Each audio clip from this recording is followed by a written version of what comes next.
For nearly a year, the House committee investigating the January 6th attack on the U.S. Capitol has worked mostly behind closed doors, gathering more than 140,000 documents and talking to more than 1,000 witnesses. Today, the committee continued the public phase of its investigation, sharing new details from some of former President Trump's inner circle about the spread of the false narrative that the 2020 election was stolen.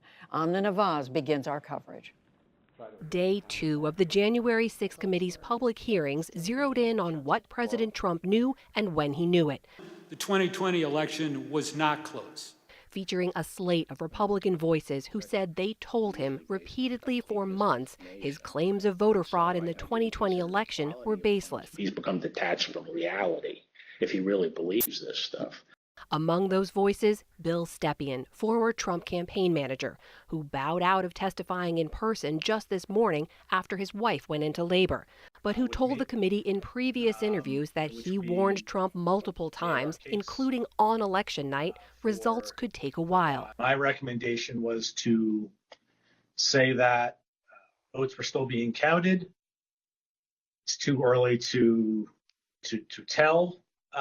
Too early to call the race. The committee says Trump ignored Stepien and instead listened to Rudy Giuliani.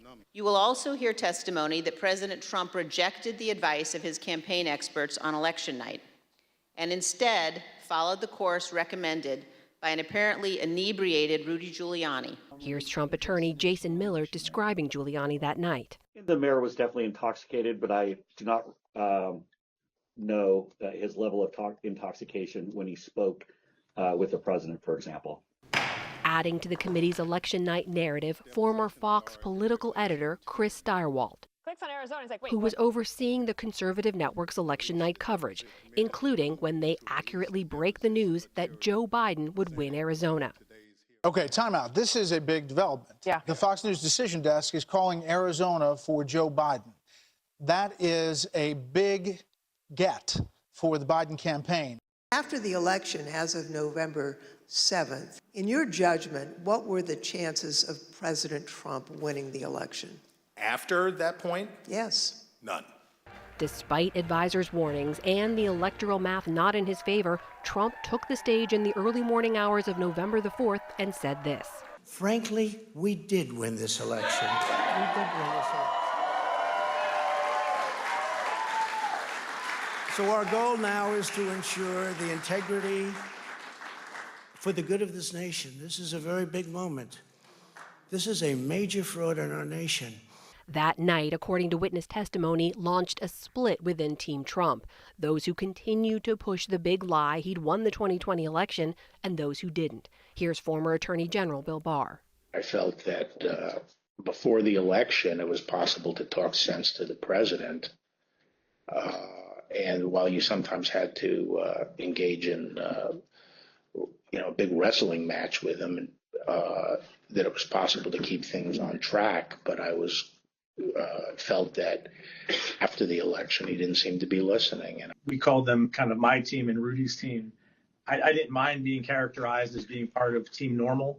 The committee's second panel told the story of just how far Trump went in the weeks after the election to dig up voter fraud where there was none, even as allegation after allegation, more than 60 cases in all, were dismissed or found to be without merit by judges.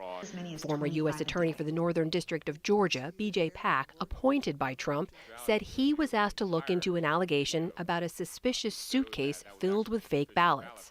We found that the suitcase full of ballots, the alleged black suitcase that was being seen pulled from under the table, was actually an official lockbox where ballots were kept safe. Pack resigned on January the 4th of 2021 after details of Trump pressuring Georgia's Secretary of State to quote-unquote find more votes became public.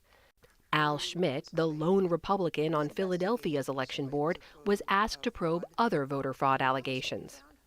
Not only was there not evidence of 8,000 dead voters voting in Pennsylvania, there wasn't evidence of 8.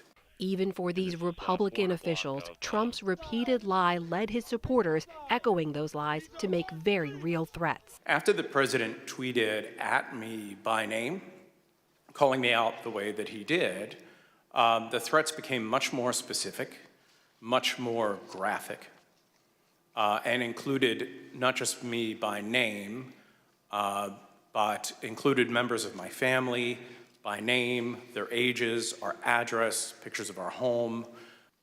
The committee will once again pick up on the effect of the big lie on Wednesday during a hearing that will focus on Trump's attempts to replace the U.S. Attorney General in the final days of his presidency. For the PBS NewsHour, I'm Amna Nawaz.